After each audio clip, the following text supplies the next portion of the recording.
नागराज के पास रहते हुए विशंबर सिंह को किसी चीज की कमी नहीं थी। उसने अपने शहर चित्तौड़गढ़ में एक शानदार हवेली भी बनवा ली है, लेकिन नागराज के पास जो कुछ भी है वो उसका है। विशंबर सिंह उसके जुर्म में तो बराबर का शरीक था, मगर उसकी दौलत में हिस्सेदार नहीं। इस मामले में वो नागराज का मोहताज था, और जब उसे पता चला कि मैं जिंदा हूँ और अचाल शवार मंदिर की सारी दौलत भी अपने साथ ले गया हूँ, तो नागराज से उसकी वफादारी ने दम तोड़ दिया और उसने नागराज को धोखे में रखकर मेरी दौलत पर कब्जा करने का मंसूबा बना लिया। और मैं दावे से कह सकता हूँ कि अमृत ठाकरे को उसने रात ही रात में अकालगढ़ से बुलवाया होगा, या हो सकता है कि वो कई रोज पहले ही यहाँ आ गया हो और कल रात मेरे बारे में सुनकर उसने अमृत ठाकरे से मिलकर मेरी दौलत पर कब्जा करने का मंसूबा बनाया हो और इत्तेफाक से आज तुम उसके हाथ लग गए। मुझे तलाश कर लेना तो शायद उसके बस में ना होता, तशद्दुद करके मेरा खोज लगाना चाहता होगा। अपनी जान सबको प्यारी होती है, मैंने उसके खामोश होने पर कहा। मैं तशद्दुद से बचने और जान के खौफ से उसे तुम्हारा पता बता सकता था, लेकिन मुझे तुम पर पूरा विश्वास है, बीरू ने कहा। बिल्कुल इस तरह मुझे भी शक्ति पर पूरा विश्वास है, मैंने कहा। मैंने तुम्हारी बात का यकीन कर लिया, बीरू बोला, और ये भी कह दिया कि उसे यहाँ भी ले आओ तो मुझे कोई एतराज नहीं होगा। बहरहाल मैंने तुमसे अमृत ठाकरे के बारे में पूछा था, मैंने उसे असल मौजू पर लाते हुए कहा। अमृत ठाकरे। बीरू के मुंह से गहरा सांस निकल गया। वो मजीद कुछ कहना चाहता था कि दूर मेज पर रखे हुए टेलीफोन की घंटी बज उठी। बीरू और सुमित्रा एक दूसरे की तरफ देखने लगे। मुझे उस बंगले में रहते हुए 5 रोज तो हो चुके थे और फोन की घंटी मैंने पहली मर्तबा सुनी थी। मैंने आज ये तकरीबन 2 घंटे पहले शक्ति को यहाँ का नंबर दिया था, इसलिए मुझे समझने में देर नहीं लगी कि ये कॉल शक्ति ही की होगी। हो सकता है उसे नागराज के बारे में कोई अहम बात मालूम हो गई हो और वो मुझे इत्तला देना चाहता हो। बीरू के कहने पर सुमित्रा ने आगे बढ़कर रिसीवर उठा लिया और सिर्फ हेलो कहा। चंद सेकंड वो खामोशी से दूसरी तरफ की आवाज सुनती रही, फिर मुझे इशारा किया। वो शक्ति लाल ही की कॉल थी। मेरी आवाज सुनते ही वो बोला, तुम खैरियत से घर पहुंच गए गुरु? हाँ, बात क्या है? कोई गड़बड़? मैंने पूछा। दरअसल प्रेम नवाज रेस्टोरेंट के करीब गोबंद ने विशंबर को तुम्हारी कार की पिछली सीट पर छुप कर बैठते हुए देख लिया था। वो बुद्धू खुद कुछ करने के बजाय मुझे इत्तला देने के लिए बागा चलाया, और जब मैं वहां पहुंचा तो तुम्हारी कार वहां से जा चुकी थी। हम तुम्हें और तुम्हारी कार को पूरे शहर में तलाश करते रहे। तकरीबन 1 घंटे बाद पता चला कि पुलिस को नेहरू मार्ग से जरा आगे सड़क किनारे झाड़ियों में विशंबर की लाश पड़ी हुई मिली थी, जिसे गोलियां मारकर हलाक किया गया था। पुलिस उस इलाके में किसी कार का पीछा भी करती रही थी। एक मौका पर गोबंद ही ने तुम्हारी कार को बड़ी तेजी से एक तरफ जाते हुए देखा था, और थोड़ी देर बाद पुलिस की गाड़ी भी तेज रफ्तारी से उसी तरफ गई थी। मैं परेशान हो रहा था, मैंने सोचा मालूम कर लूं तुम खैरियत से घर तो पहुंच गए हो ना? हाँ, हम खैरियत से पहुंच गए थे, तुम चिंता मत करो, मैंने कहा। विशंबर सिंह। उसकी कहानी खत्म हो गई। मैंने उसकी बात काट दी। तुम कल दिन में 12 बजे के करीब मुझे फोन करना, और मैंने जो काम बताया है उस पर ध्यान रखो, उसमें ज्यादा देर नहीं होनी चाहिए। तुम चिंता मत करो गुरु, हम उसे पाताल से भी ढूंढ निकालेंगे, शक्ति ने जवाब दिया। ठीक है, मैं कल तुम्हारे फोन का इंतजार करूंगा, मैंने कहते हुए फोन बंद कर दिया और बीरू के करीब आकर बैठ गया। शक्ति के किसी आदमी ने विशंबर को हमारी कार में छुपते हुए देख लिया था। उन्हें अगरचे विशंबर की लाश की इत्तला भी मिल चुकी है, मगर वो मेरे लिए परेशान था। वो तुम्हें गुरु मानता है, उसे तुम्हारी चिंता करनी ही चाहिए, बीरू ने जवाब दिया, और उसके होंठों पर पहली मर्तबा मुस्कुराहट थी। हाँ, तो तुम अमृत ठाकरे के बारे में कुछ बता रहे थे, मैंने उसके चेहरे को तकते हुए कहा। अमृत ठाकरे। बीरू के मुंह से एक बार फिर गहरा सांस निकल गया। अमृत ठाकरे की मां जलवार शहर से कई मील दूर बिस्वा नामी एक गांव की रहने वाली थी। उसका बाप नीच जाति का था, माची लोगों के घरों में पानी भरा करता था। बिस्वा नाम का ये गांव मध्य प्रदेश की सरहद के बिल्कुल करीब वाक़ है। उसे आगे मध्य प्रदेश का चंबल वैली का इलाका डाकुओं और बागियों की जन्नत कहलाता है। खतरनाक खाइयों, घाटियों और गुंजान जंगलों पर मुश्तमिल चंबल वैली का वो इलाका वाकई डाकुओं की जन्नत है। डाकू ग्रोह दर ग्रोह आज़ादी से इस इलाके में घूमते रहते हैं। यही जंगल, खाइयाँ और घाटियाँ उनका जंगल हैं। पुलिस, फौज या सरकार का कोई आदमी इन खतरनाक घाटियों और जंगलों में दाखिल होने की हिम्मत नहीं कर सकता। अलबत्ता जेल से भागे हुए खतरनाक मुजरिम, चोर, डाकू और कातिल उस तरफ का रुख करते हैं। ये अपने आप को बागी कहते हैं और उन्हीं डाकुओं के किसी न किसी गिरोह में पनाह मिल जाती है। इस चंबल वैली ने हिंदुस्तान की तारीख में बड़े बड़े नामी ग्रामी डाकू पैदा किए हैं। یہ جنگل پھولن دیوی کا بھی مسکن رہا۔ اس کے گروہ نے آس پاس کے علاقے میں تباہی مچا رکھی تھی اور بھوپت ڈاکو کا نام تو ہندوستان کی تاریخ کبھی نہیں بھلا سکے گی۔ بھوپت کا نام اس وقت سامنے آیا تھا جب ہندوستان کے بٹوارے کی باتیں ہو رہی تھی۔ اس کے گروہ میں صرف چند ہی آدمی تھے، مگر اس نے ہند سرکار کو ہلا کر رکھ دیا تھا۔ حکمران اور نیتا اس کے نام سے تھر تھر کانپتے تھے۔ وہ ان دولت مندوں پر بجلی بن کر گرتا جنہوں نے غریبوں کا خون چوس چوس کر اپنی تجوریاں بھر رکھی تھی۔ بھوپت یہ دولت لوٹ کر غریبوں میں بانٹ دیتا۔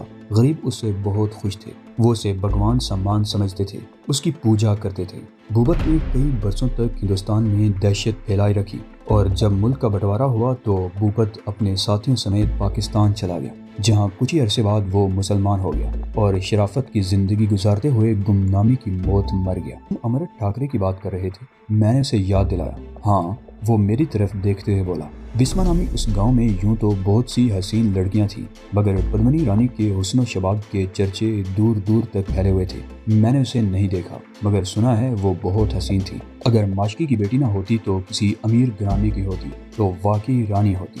گاؤں کا ٹھاکر تو واقعی اسے اپنی رانی بنانا چاہتا تھا۔ وہ عمر میں اگرچہ پدمنی سے 30-40 سال بڑا تھا، مگر پدمنی جیسی نوخیز لڑکی اپنی حویلی کی زینت بنانا چاہتا تھا۔ ایک مرتبہ اس نے پنکھٹ پر دوسری عورتوں کی موجودگی میں پدمنی کا ہاتھ پکڑ لیا۔ پدمنی نے ٹھاکر کے منہ پر تھپڑ مار دیا اور یہیں سے اس گھر کی بربادی کا آغاز ہو گیا۔ ٹھاکر کے کارندوں نے پدمنی کے ایک بھائی کو مار ڈالا، اس کے بوڑھے باپ کو گاؤں کی گلیوں میں گھسیٹا، اس کے گھر کو آگ لگا دی۔ پدمنی چھپتی پھر رہی تھی، کبھی ایک گھر میں کبھی دوسرے گھر میں۔ چند روز تک یہ سلسلہ جاری رہا، پھر گاؤں کے چند سیانوں کے سمجھانے پر ٹھاکر کا غصہ ٹھنڈا ہو گیا، مگر یہ بھی اس کی چال تھی۔ اس نے پدمنی کو معاف کر دیا، مگر اس کے سینے میں انتقام کی آگ ٹھنڈی نہیں ہوئی تھی۔ چند روز بعد حکم سنگھ ڈاکو کے گروہوں نے گاؤں پر حملہ کر دیا، کئی گھر جلا دیے گئے، کئی لڑکیوں اور عورتوں کو گلیوں میں ننگا کر کے رسوا کیا گیا۔ پدمنی کے گھر کو بھی آگ لگا دی گئی، اس کے باپ کو مار ڈالا گیا اور حکم سنگھ ڈاکو پدمنی کو اٹھا کر لے گئے۔ سننے میں آیا تھا کہ حکم سنگھ نے ٹھاکر کے کہنے پر گاؤں پر حملہ کیا تھا۔ حکم سنگھ کا نام اس گاؤں والوں کے لیے نیا نہیں تھا، وہ اکثر اس طرف آتا رہتا اور ٹھاکر کی حویلی میں کئی روز تک مہمان بن کر رہتا، اور ٹھاکر نے اپنی بے عزتی کا انتقام لینے کے لیے پدمنی کو ڈاکوؤں سے اٹھوا دیا۔ حکم سنگھ پدمنی کو لے کر چنبل ویلی چلا گیا اور پدمنی کو رکھیل بنا کر اپنے پاس رکھا۔ اس دوران گاؤں کا ٹھاکر بھی چنبل ویلی کے چکر لگاتا رہا تھا۔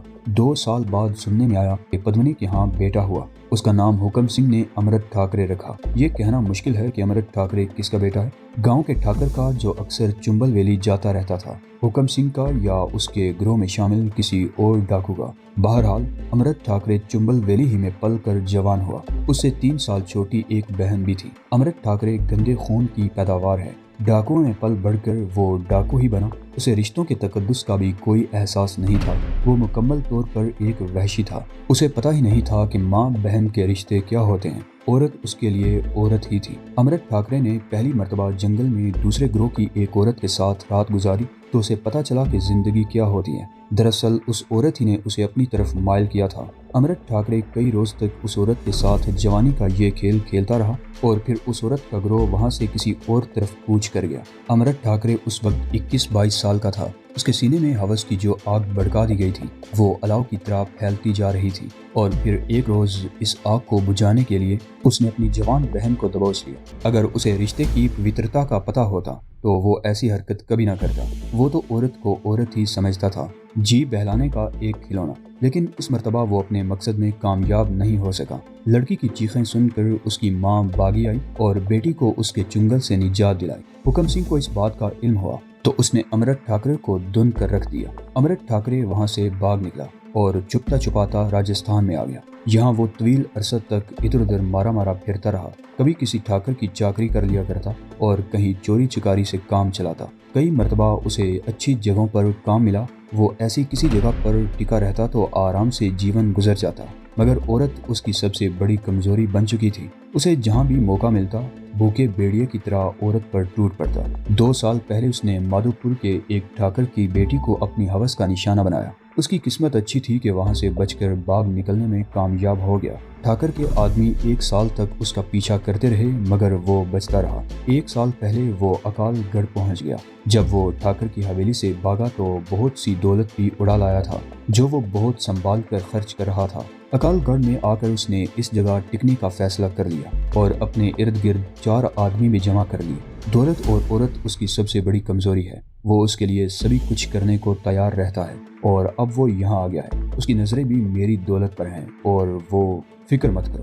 میں نے بیرو کی بات کاٹ دی۔ اس کے ہاتھ ہماری دولت تک نہیں پہنچ سکیں گے، مجھے تم سے یہی امید ہے، بیرو نے کہا۔ وہاں صرف میں اور بیرو بیٹھے ہوئے تھے۔ سمترا اور رتنا بہت دیر پہلے اٹھ کر چلی گئی تھی۔ میں نے گھڑی کی طرف دیکھا، رات کے 2 بجنے والے تھے۔ بیرو کے سامنے وسکی کی بوتل رکھی ہوئی تھی، وہ گلاس میں تھوڑی تھوڑی انڈیل کر پی رہا تھا اور لگتا تھا کہ وہ پوری بوتل ختم کر کے ہی اٹھے گا۔ مجھے بھی نیند نہیں آ رہی تھی، اس لیے میں بھی بیٹھا رہا۔ بیرو بہت خوشگوار موڈ میں تھا۔ وہ پہلے تو اپنی زندگی کے بعض یادگار واقعات بتاتا رہا۔ کہانی میں کوئی نہ کوئی عورت موجود تھی، اور میرے لیے یہ انکشاف بھی بڑا دلچسپ ثابت ہوا کہ اسے مندر کی طرف لانے والی بھی ایک عورت ہی تھی۔ کل رات ہلٹن میں ناگراج سے تمہارے کچھ ڈائلاگ ہوئے تھے، میں نے اس کی طرف دیکھتے ہوئے کہا۔ کیا یہ درست ہے کہ تم برہمن نہیں ہو؟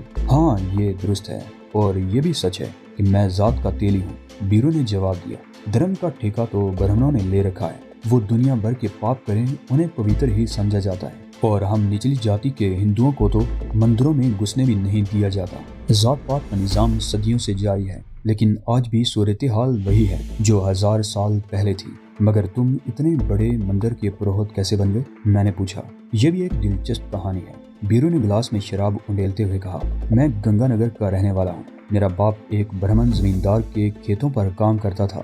ہم چلچلاتی دھوپ اور کڑکڑاتی سردی میں زمین کا سینہ چیر کر اناج پیدا کرتے، اور برہمن کے کارندے ایک ایک دانہ اٹھا کر لے جاتے۔ ایک روز مجھے زمیندار کی حویلی میں جانے کا موقع ملا۔ اس وقت میری عمر 24-25 سال تھی۔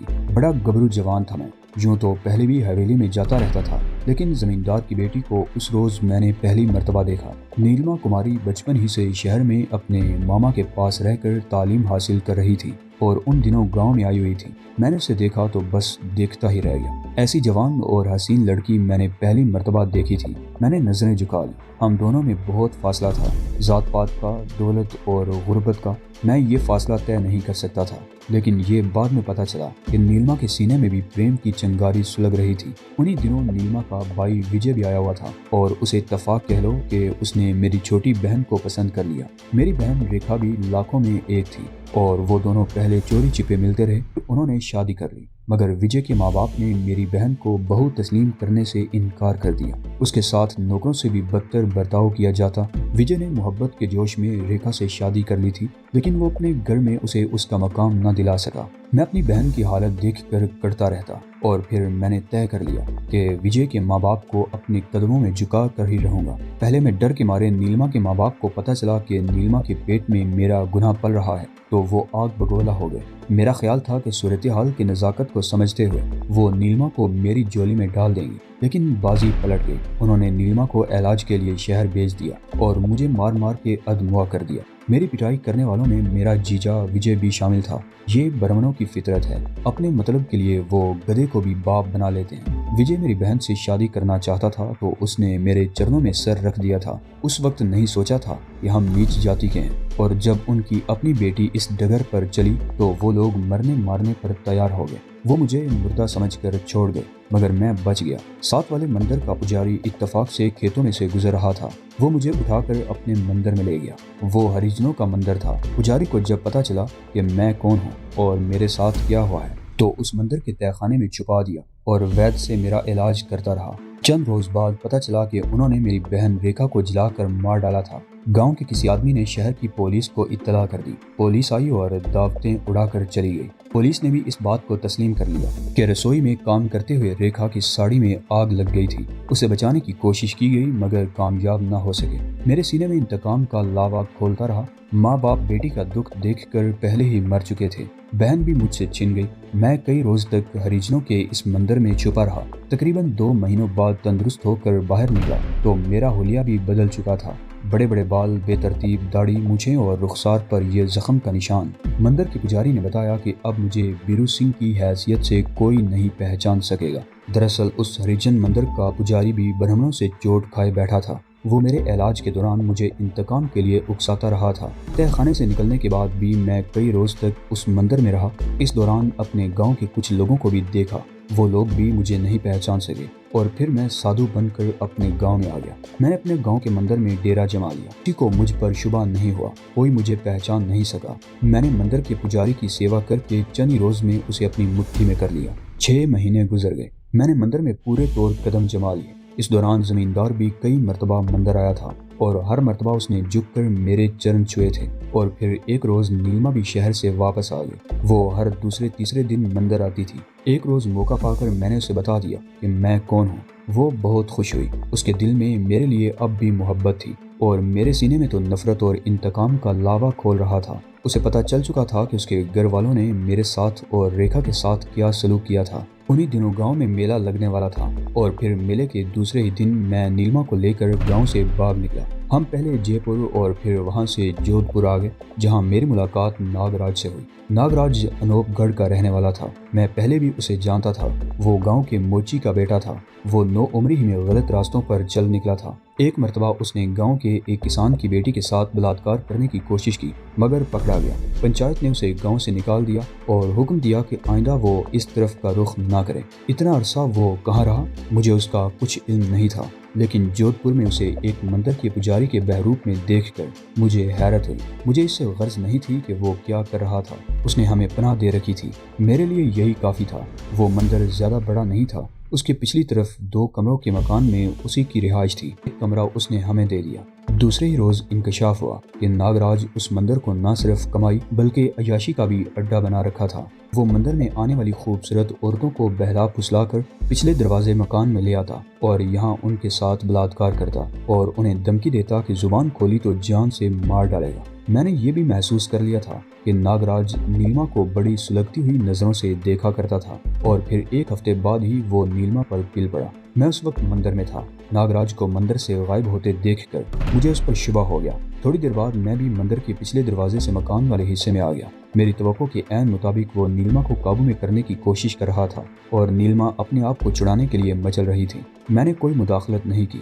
दरवाजे की आड़ में खड़ा नीलमा की बेबसी का तमाशा देखता रहा। वो मेरी पत्नी नहीं थी, ना ही मुझे उससे कोई लगाव था। मैं तो उससे इंतकाम लेना चाहता था, इसलिए खामोशी से तमाशा देखता रहा। मैं कमरे में उस वक्त दाखिल हुआ जब नागराज बाहर निकल रहा था। नीलमा बिस्तर पर बरहना पड़ी सिसकियां भर रही थी। वो मुझसे लिपट कर ऊंची आवाज में रोने लगी। मैंने उसे दिलासा दिया कि नागराज को इस ज्यादती की सजा जरूर दूंगा। वो मुझे वहां से चलने को कह रही थी। मैं उसे समझाने की कोशिश करता रहा कि इन हालात में हम कहाँ जा सकते हैं। अलबत्ता जैसे ही कोई मुनासिब बंदोबस्त हुआ वहां से चले जाएंगे। 3 महीने गुजर गए। मैं तो उसके साथ जो करता वो करता ही था। नागराज भी मौका पाकर ऐश करता। नीलमा एक बार फिर मां बनने वाली थी। मैंने नीलमा से वादा किया था कि घर से भागने के फौरन ही बाद हम शादी कर लेंगे। 3 महीने गुजर गए थे और अब अपनी हालत देखकर वो मुझे बार बार शादी के लिए कहने लगी। मैं उसे टालता रहा और जब उसने ज्यादा दबाव डाला तो मैंने साफ इनकार कर दिया कि उससे शादी नहीं कर सकता। उसके पेट में पलने वाला बच्चा मेरा नहीं, नागराज का है। उसके दूसरे ही रोज नीलमा कुमारी ने गले में फंदा डालकर खुदकुशी कर ली।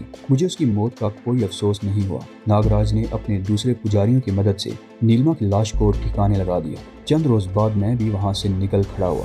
नागराज के मंदिर की कमाई से मेरे पास अच्छी खासी रकम जमा हो गई थी। पहले मैंने सोचा कि किसी और शहर जाकर अपना हुलिया दुरुस्त कर लूं और इस रकम से कोई छोटा मोटा धंधा शुरू कर दूं, लेकिन ये ख्याल जहन से निकाल दिया। मंदिर की जिंदगी का मजा ही कुछ और था। बड़े बड़े लोग आकर चरण छूते थे, दौलत, हसीनो जवान औरतें, ये सब कुछ और कहाँ मिल सकता था। ऐश ही ऐश थे उस जिंदगी में। तो मैं शहर शहर करिया करिया फिरता मंदिरों की यात्रा करता रहा। इस दौरान मैंने इस जिंदगी के नशीबो फराज का अच्छी तरह जायजा ले लिया और फिर तकरीबन 10 साल पहले मैं माउंट आयो आ गया। यहाँ अचाल शवार मंदिर में मुझे जगह मिल गई और बहुत जल्द पुरोहित का मोतमद बन गया। पुरोहित बीमार हुआ तो मैंने उसकी बड़ी सेवा की। इसका फल मुझे इस तरह मिला कि उसने मरने से पहले मुझे अपना जानशीन मुकर्रर कर दिया। मैं मंदिरों में होने वाली साजिशों से वाकिफ था। यहाँ मेरे खिलाफ भी कुछ साजिशें होने लगी। मैंने चंद खास पुजारियों को अपना मुतकिद बना लिया था। उनके जरिए मैंने अपने मुखालिफिन को ख़त्म करवा दिया और फिर मंदिर के अंदर किसी को मेरे खिलाफ साजिश करने की हिम्मत नहीं थी।